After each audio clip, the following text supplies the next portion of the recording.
하나, 둘, 셋. 자, 시청자 여러분 안녕하십니까? 대한민국 부동산 연구소 유튜브 쿠팡하우스의 김재현입니다. 자, 오늘은 강원도 강릉시에 그 송정동에 있는 그 우수협력 공인중개사 삼성 공인중개사 사무소에 왔습니다. 저 먼저 부동산 전문가이신 이태영 교수님 모셨습니다. 안녕하십니까? 예. 이태영입니다. 그 다음에 삼성 중개사인 이제 모셨습니다. 예, 안녕하세요. 삼성부동산의 김성을입니다. 네. 네, 이렇게 금리가 최근에 이제 기준금리가 0.5에서 0.75로 0.25% 상승을 했죠. 예. 근데 이제 지금 이제 뭐 올해 말 뭐 대선 전까지 한 번 내지는 두 번까지 금리를 상승할 수도 있다는 뭐 시장의 예측과 반응이 있는데 교수님 이 부분에 대해서 어떻게 생각하십니까? 금리는? 뭐 그거는 한국은행이나 뭐 금융감독에서 할 일이고요. 네. 그 0.75가 되는 바람에 이 강릉의 부동산 아까 말했던 그 아파트나 그다음에 소비자의 그 심리 이런 네. 것들은 현장의 목소리로 좀 소장님한테 들어보는 게 낫지 않을까 생각합니다. 예. 지금 그 예. 0.25 올라오고 나서 어떤 좀 변화가 좀 있었습니까? 네. 지금 그 금리로 인해서 변화가 있다 이렇게는 말씀을 못 드릴 것 같고요. 조금 전에 우리 뭐 교수님이나 우리 사회자분께서 말씀하셨듯이 이게 부동산 우리가 투자한다고 그러잖아요. 이 투자 자산은 보통 우리가 투자하면 뭐 주식을 투자를 한다, 부동산을 투자를 한다. 이게 투자한다라는 것은 제가 봤을 때는 이 금리랑 아주 밀접한 관계에 있는 상품이다, 재화다 이렇게 보는데요. 이게 지금 조금 전에 말씀하셨듯이 이게 지금 0.5에서 0.25%, 0.25% 가지고 뭘 그래 이렇게 할 수는 있겠지만 이게 어떤 한국은행에서 전체적인 이제 시너지를 주는 거거든요. 이게 터닝 포인트라 그래야 되나요? 계속해서 내려오다가 뭐 코로나나 이런 것 때문에 경기 상황이 뭐 급격하게 이제 뭐 안 좋아지니까 금리도 내리고 그다음에 이제 보통 이게 그 코로나 전에 1.25% 정도였단 말이에요. 금리가. 그러면 지금 아까 말씀하신 것처럼 이제 한 번 올리고 올해 안에 한 두 번 정도 더 올리겠다. 이렇게 한번 슬쩍 떠보는 거겠죠, 국가가. 그러면 다시 옛날 상태로 1.25% 정도 올라간다고 보는 거예요.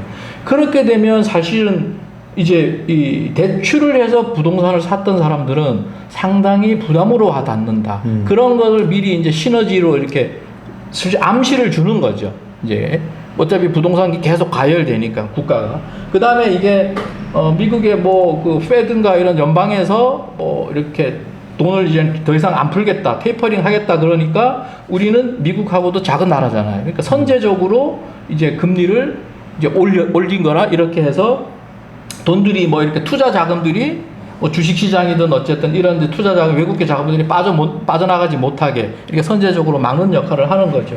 그래서 우리 작은 시장에서 0.25% 가지고 뭐 이렇게 당장 변화가 있느냐 없느냐 이런 거보다는 이런 시그널을 줄 때 왜 주는지 이런 부분들은 한 번쯤은 좀 생각해보고 이제 투자를 해야 되지 않겠는가. 이제 이렇게 좀 생각해보고 그 다음에 이 0.25%가 살짝 바뀌니까 우리 뭐 알고 있는 국민은행 같은 데서는 기존에 2.64에서 3.84 정도로 가지고 이제 이율을 가지고 대출 이율을 가지고 있다가 한 2.79에서 한 3.9% 정도로 해서 0.15% 정도로 이미 사실은 미약하지만 이제 금리가 바뀐 거예요.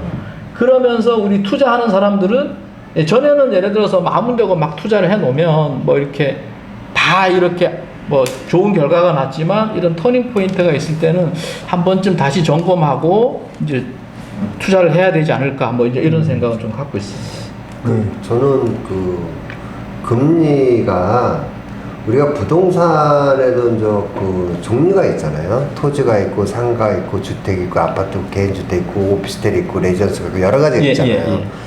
그런데 금리의 영향을 받지 않는 품목이 있고 금리의 영향을 받는 품목이 있다 이렇게 판단을 해요. 왜 그러냐면 우리가 흔히 말하는 수익형이라는 거 있지 않습니까? 수익형은 금리의 영향을 받을 수밖에 없습니다. 그리고 전세를 놓은 거는 우리가 그냥 고정된 금액에 대출 없고 전세 놓은 거 있잖아요. 그거는 이제 금리와 큰 변동이 상관없죠. 상관이 없다. 그러면 그 금리의 영향을 받는 거는 수익형이 조금 그 위험할 수 있다. 이렇게 그 전세 놓는 것보다는 그 수익형에 대한 그 금리에 대한 그 반응이 좀 더 나타날 것이다. 아, 근데 교수님 그 예. 전세는 상관없다 그러는데 제가 조금 전에 동의를 했지만 그게 조금 생각이 다른 게 예. 전세를 들어오려고 하는 사람도 예. 자기 자금을 가지고 들어오는 거는 괜찮은데 전세 대출. 이것도 전세 자금 대출을 받아가지고 들어온다 그러면 예, 전역에 그렇죠. 영향이 없다라고는 좀 지금의 볼 수 없을 것 말씀드린 게 같아요. 뭐냐면 예. 그 집주인 건물주 입장에서 말씀을 드리는 아, 거예요. 그러면 네, 그럴 수도 그 있죠. 건물주 입장에서 봐서는 금리가 변동이 생겼을 때는 전세하고는 큰 지장이 없고 저 건물주 집주인 상태에서는 그다음에 이제 세입자 측면에서는 수익형 같은 경우는 약 한 2년이라든지 계약 기간 내에서는 그 세입자 입장에서는 큰 변동을 못 느껴요. 왜냐면 예. 왜 그러냐면 지금 그 계약 기간이 2년 4년이 그 돼 있으니까 그 후에 또 금리가 올라갈지 내릴지도 모르잖아. 그렇잖아요. 그렇죠. 네. 그런데 집 주인은 건물주 주인은 금리가 이제 올라가게 되면 지장을 받는다. 그리고 또 주택 같은 데는 전세 대출을 일으키고 들어온 사람들은 세입자 입장에서 일으킨다. 그러면은 이거를 크게 딱 나누면 이렇습니다. 전세를 갖고 있는 주택의 집주인은 금리와 변동이 이상이 없다. 그리고 수익형의 상가나 이런 데 있는 세입자들은 상관이 없다. 그리고 금리가 올라갔을 때는 상가에 있는 그 집주인들은 영향을 받는다.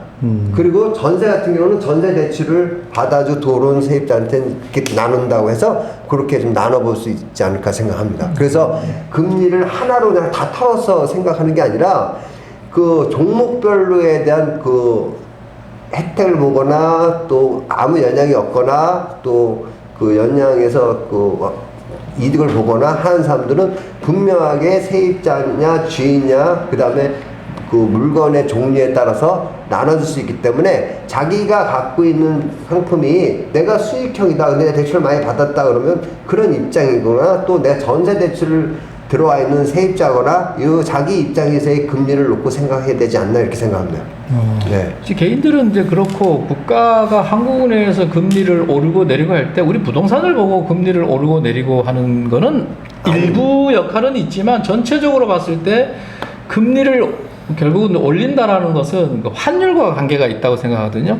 그래서 제가 이렇게 예전에 어떤 그 금리를 올랐을 때 환율과 금리를 내렸을 때 환율을 보면 금리를 오르면 우리나라 돈값은 이제 환율이 내려가는 거고 네. 금리를 낮춰버리면 환율이 올라가 버리는 거예요. 돈의 가치가 없어져 버리는 거예요. 이제 그런 거 저런 거 이제 전체적으로 아울러서 이제 뭐 국가는 어떤 정책을 금리를 정책을 펴고 또 우리 부동산 쪽으로 와 봤을 때는 어떤 시너지 효과를 이렇게 미리 신호를 보이는 거죠. 아, 금리를 앞으로 조금 올릴 거야. 이렇게 투자를 그렇게 부동산을 마구잡이로 막 사지는 말아라. 이런 걸 은연중에 암시를 하는 부분이 있다고 저는 생각을 하는 거거든요.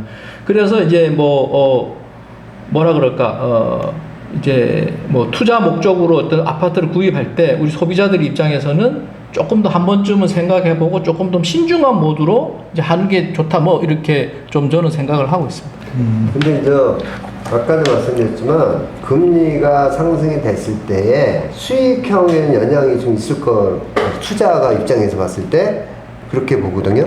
근데 집을 이제 내가 무주택자인데 집을 하나를 살 때 대출 끼고 들어가서 내가 그 집을 하나로 들어 살잖아요.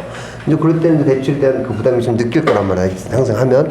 그런데 또 주택을 여러 개 갖고 있으면서 일종의 임대사업자를 갖고 있는 사람은 전세를 놓고 있을 땐 영향이 없기 때문에 이런 그 투자가들이 그 주택을 좀 더 매입을 하려고 하는 경향도 있을 거다. 투자가는. 네. 그래서 그런 측면들이 있어서 좀 고민을 해야 되고 또 하나 좀 아까 사장님께서 말씀하신 것처럼 그 나라에서 금리를 올리고 이렇게 하는 건 환율 이렇게 말씀하셨잖아요. 예. 그런데 우리나라하고 미국하고는 틀립니다. 미국 같은 경우는 국가 자체에서 소비로 경제 성장하는 나라거든요. 그렇죠. 그러니까 걔네들은 돈을 찍어서 걔네들이 마음대로 하는 달러를 하기 때문에 걔네들은 그 고용이나 자기네 그 국내 그 경제 성장으로 인한 그런 걸 보고 있고요. 우리나라는 약 75%가 수출을 하는 나라입니다. 네, 맞습니다. 수출을 하다 보니까 우리나라 고용보다는 아까 말씀드린 환율 쪽으로 예, 환율이 안정이 안 되면 환율- 수출하는 게 효과가 없거든요. 그렇죠. 그래서 우리나라는 환율의 기준점을 두고 있고요. 예, 예. 이제 미국 같은 데는 저 고용을 보고 있어요. 이게 근데 이제 그래서 그런 그 금리 조정하는 비중이 틀린데 지금의 미국 같은 경우는 지금 금리를 올리지 않고 테이퍼링을 뭐 내년 말이나 뭐 시작하겠다 하는데도 우리가 먼저 하는 이유는 뭐냐면 우리나라는 금리를 올리면 0.25 살짝 올려버리는데 미국 같은 데는 자기네들이 돈을 막 찍어내기 때문에 얘네들은 올리면 막 1%, 2% 팍 올려버리거든요. 그러니까 얘네들은 굉장히 높게 올리고 확 내려버리고 막 조절하니까 거기에 그 급변하는 거에 우리가 대응하기 위해서 우리가 좀 선제를 해야 된다 그러는데 한국은행에서의 그 금리 조정은 딱 두 가지 원칙입니다. 물가 상승. 그렇죠. 네. 물가 상승 그리고 금융 안전이에요. 그렇죠. 네. 근데 우리나라 지금 대출이 그 가계부채 지수를 보면 1,800억. 예, 1,800조인데 실질적인 1,800조, 저 제2금융권이 얘기하면 한 3,000조 됩니다. 3,000조 되는데 그 불안한 그 우리가 이제 지수라는 게 있습니다. 항상 우리가 심리지수, 물가지수 이런 것들이 있듯이 금융의 그 나라에 대한 금융에 대한 지수가 있는데요. IMF 때 금융지수가 100이었습니다. 100을 기준으로 우리가 하거든요. 우리나라에서 가장 충격이 컸던 때가 IMF잖아요. 네. 그때 기준을 잡아가지고 그때 그걸 기준점으로 잡았거든요. 그래서 그걸 100으로 봅니다. 100으로 보고 금융위기 때가 약 48% 정도 되는 걸로 알고 있고요. 그 다음에 지금의 금융위기가 한 56% 정도 되는 걸로 되어 있습니다. 그러면 그 금융위기 때보다 금융의 안정을 위해서 이주열 총재가 이렇게 얘기를 했잖아요. 근데 금융 안정이고 물가 상승에 대한 두 가지의 기준금리의 포인트를 두고 우리나라 조절을 한다고 돼 있는데 그 다음에 이제 환율이라든지 이제 부동산, 인플레이션 이런 것들은 저 부수적인 거거든요. 근데 지금의 금리가 올린 거는 수출이 우리나라가 지금 그쪽도 올라가고 있고 또 다른 나라들도 이제 코로나가 이제 어느 정도 종식되는 그런 보복 심리가 보니까 미국이 올릴 걸 대비해서 먼저 올린다고 했는데 속내는 그렇지 않다. 속내는 부동산을 잡기 위한 금리가 올라가지 않느냐는 언론이 굉장히 많습니다. 그 이제 표면적으로는 그렇게 또 각자의 입장이 있으니까 그렇게 할 것 같은데 제 개인적으로는 네. 국가가 어떤 전체적인 걸 통틀어 봐야 되기 때문에 한국은행에서 금리를 뭐 물론 이제 그렇게 이제 효과적인 표면적인 거는 충분히 이해를 하고 경고성도 주고 하는 거는 있는데 결과적으로는 이제 제일 중요한 건 환율이 아닐까, 이제 환율 방어를 위해서 하지 않을까 이런 생각이 들고 아까 교수님 IMF 때 한 100%, 그 다음에 서프라이즈 모기지 사건 났을 때 48%, 지금 코로나 56% 이렇게 말씀했는데 이게 질적으로 좀 다르지 않습니까? IMF 때 100%면 그때는 한 300조고 지금은 1800조니까 예를 들어서 금리가 1% 오르면 이자가 18조 원이라는 게 더 나가는 거고요. 예를 들어서 IMF 때 300조에서 1%에 3조밖에 안 되거든요. 그게 질적으로 달라지는 것이다. 그러니까 국가도 이게 가계부채가 터지면 문제가 될 거라고 생각도 하고 그러니까 선제적인 조치를 취하는 거고 또 우리가 보통 국민재난지원금 국회에서 왈가불가 할 때 돈 지금 이자 이 정도 가지고 왈가불가 하는 거거든요. 그러니까 이게 사실은 저조차도 예전에는 이게 작은 금리에서 별로 신경을 안 썼는데 이게 엄청난 거다 이렇게 이제 자꾸 보여지는 거거든요. 그래서 어쨌든 이제 이 부동산이 끊임없이 계속 올라가고 이런 부분에 있어서 아무래도 이제 우리 파트는 이제 부동산만 관련된 있는 부분이다 보니까 어떤 이제 이렇게 국가나 한국은행에서 부동산 이런 자꾸만 가격 올라가는 거에 대해서 선제적인 방어하는 이제 시너지 효과로 이렇게 좀 먼저 좀 이렇게 보여주는 입장이 아닌가 그런 걸 또 언론에서 이제 이렇게 기사화 시키고 이러지 않나 이런 생각을 좀 해봅니다. 이제 또 조심하자라는 거 계속 이제 말로만 하다가 이제 한번 금리를 올려서 좀 보여지기 식의 그런 금리 인상이 돼서 부동산을 좀 안정화시키자 지금 우리나라에서 내년이면 대선이 있지만 가장 쟁점이 되고 가장 포인트가 된 게 지금 그 부동산이지 않습니까? 그리고 우리가 일상생활에서 부동산이 가장 큰 포인트고 가장 큰 비중을 두고 있는데 그 부동산으로 인해서 지금 금리가 이렇게 되는데 가장 또 문제는 이 금리를 올리는 바람에 아까 말씀드렸처럼 그 전세 대출한 친구들이 지금 힘들고요. 그 다음에 자영업자가 또 힘들어요. 그런 입장이 있습니다. 그런데 지금 미국의 제 입장은 그래요. 테이퍼링이 내년 하반기나 23년도에 이제 끝나고 23년도에 금리를 올리겠다고 그렇게 얘기를 하는데 너무나 빨리 지금 자영업자에 대한 그 부담도 끝나지도 않고 전세 대출은 많이 해줬어요. 제가 옛날에도 전세 대출을 웬만하면 해주지 말자. 왜? 전세 대출을 해주니까 전세를 막 찾다 보니까 전세 가격이 올라가니까 전세 가격이 오르니까 매매 가격이 올라가는 거예요. 그래서 전세 가격으로 매매 가격이 올라가다 보니까 월세 가격도 올라가게 돼서 예, 어떤 동반 상승이 다 되는 겁니다. 그래서 옛날에는 전세 대출 안 해주는 전세 대출 해주는 거는 국가에서도 국민에 대한 그 주거에 대한 질을 좀 높여주기 위해서 전세 대출 해준다는 거거든요. 그러면서 엇받장하고 미스매칭이 나는 이유가 뭐냐면 자 국가에서도 국민의 삶에 대한 질을 높여주기 위해서 전세 대출을 해준다고 하는데 그러면 지금의 40년, 50년, 60년 된 그 주택이나 이런 것에 대해서는 재개발, 재건축을 막아놨었잖아요. 그러다 보니까 공급이 부족했던 거 아닙니까? 그리고 지금 신규 아파트하고 구축 아파트의 가격 편차가 2배가 넘어요. 상승폭도 신규 아파트는 2배가 뛰어도 구축 아파트는 30%밖에 안 뜁니다. 100% 뛰고 30%밖에 안 뛰어요. 그런 거는 신축 아파트의 선호도가 굉장히 많다는 얘기거든요. 그래서 이 질에 따른 것을 봐야지 보급으로 봐서는 안 된다는 것을 제가 다시 말씀드릴 수 있고요. 어쨌든 이 금리로 인해서 그럼에도 불구하고 0.75가 되는데도 불구하고 지금 우리 강원도도 그렇고 서울도 그렇고 지금 전부 다 지금 부동산이 계속 상승을 계속 치고 있지 않습니까? 이게 종합적으로 봐야 되기 때문에 금리 뭐 달랑 예를 들어 단순하게 0.25% 그러면 뭐 큰 변화가 없겠죠. 근데 이제 앞으로의 어떤 이제 이렇게 계속 내려가던 것이 올라간다라는 이제 전환점을 한번 주는 거고 또 이게 뭐 금리 하나만 가지고 공급도 있어야 다양한 형태가 있어야 되는데 금리 하나 당장 뭐 0.25% 올랐다 해서 뭐 이렇게 부동산 시장이 급격히 변한다 이렇게는 저도 뭐 생각할 수는 없을 것 그리고 좀 같습니다. 아까 맞아요. 그리고 좀 아까 그 전세 사는 사람 전세를 대출 일으킨 사람이 좀 부담이 갈 거라고 얘기했잖아요. 네.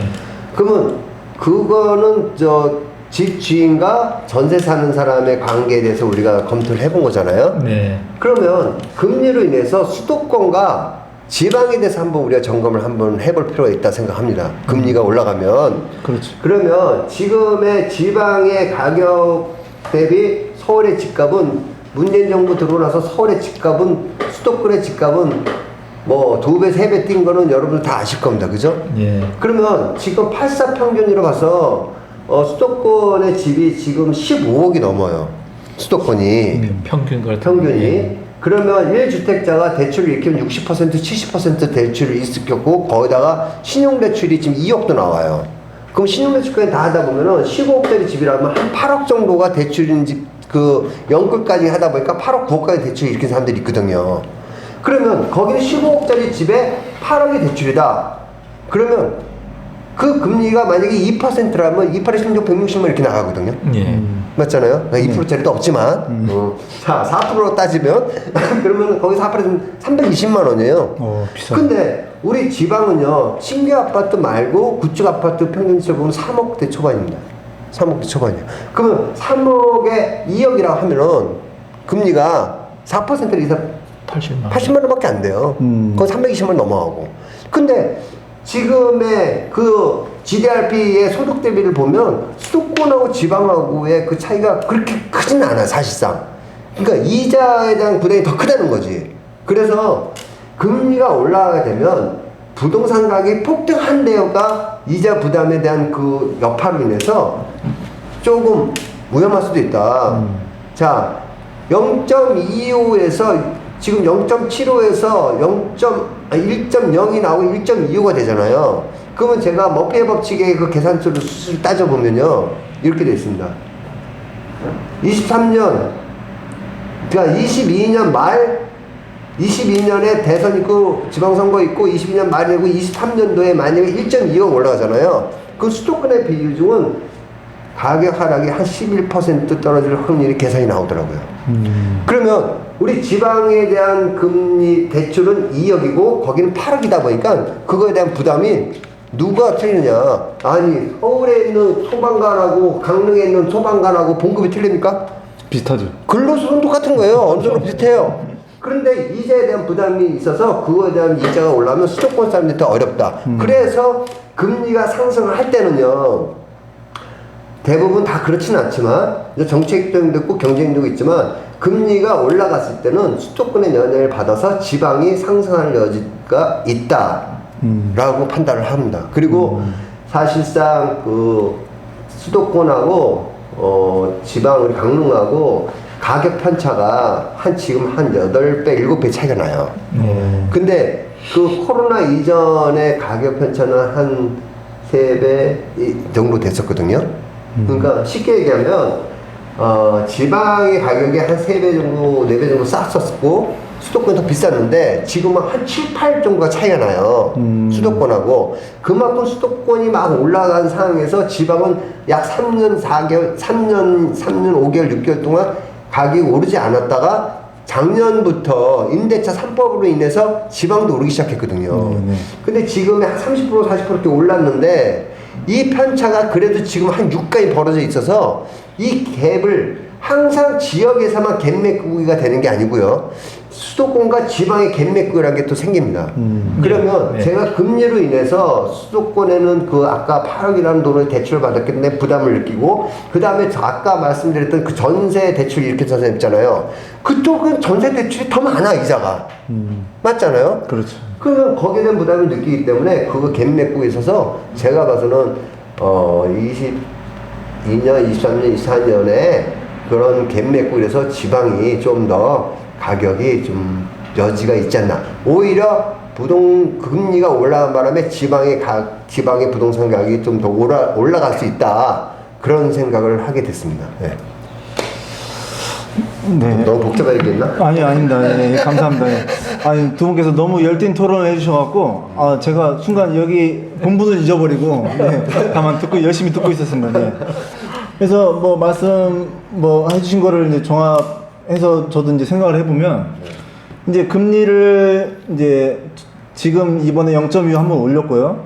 그 다음에 대선 전까지 한 번 내지 2번 올린다는 게 어떻게 보면 추석 이후에 하반기 때 주택 상승을 우려해서 이제 선제적으로 금리를 어떻게 보면 상승하지 않았나 그런 생각도 들고요.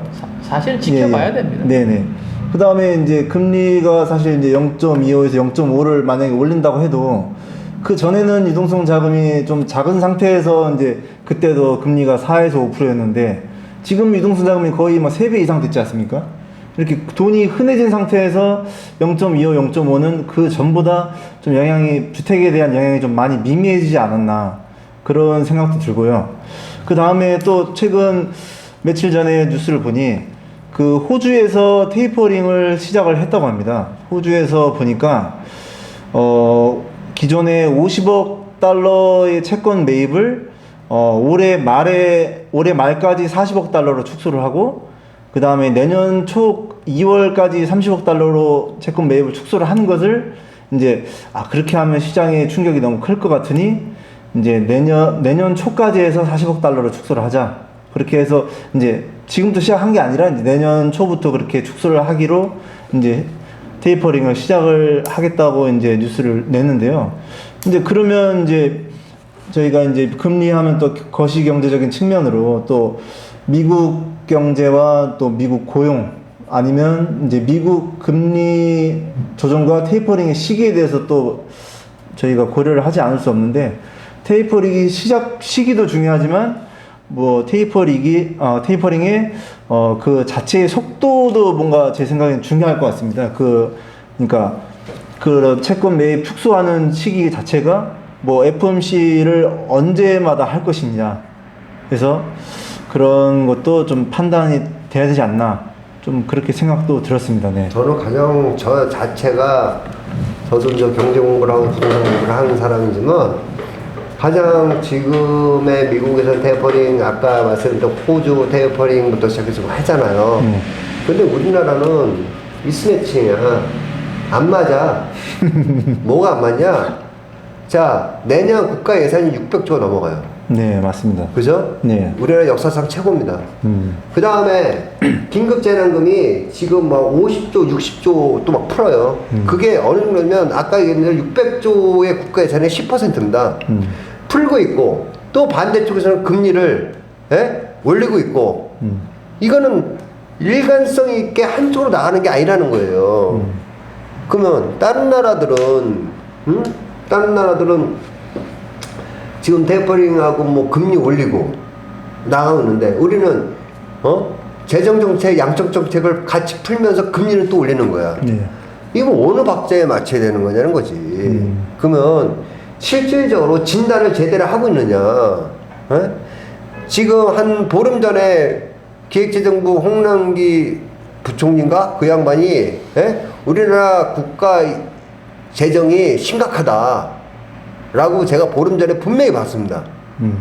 근데 그저께 또 분명히 봤어요. 우리나라 재정 빵빵하다고 이런 뭐 내가 도대체 무슨 말을 믿어야 될지 재정이 빵빵하다. 모르겠다 이거지. 그래서 지금의 그런 사태이고 국가에서도 지금 어떻게 될지 모르고 있기 때문에 우리들 입장에서는 투자가나 그 다음에 무주택자나 세입자나 모두 다 각자 도생으로 연구 열심히 해서 공부를 해야 되지 않나 이렇게 생각합니다. 네, 네, 감사합니다. 예, 금리 부분은 하여튼 향후에 오는 영향이나 이런 변화에 대해서 지금 저희가 면밀하게 지켜보고 관심 가져야 될 부분인 것 같습니다. 네, 네, 금리는 이제 이쯤에서 마무리 짓고요. 네. 그다음 이제 분양에 대해서 저희가 좀 쉬었다 예. 끊어.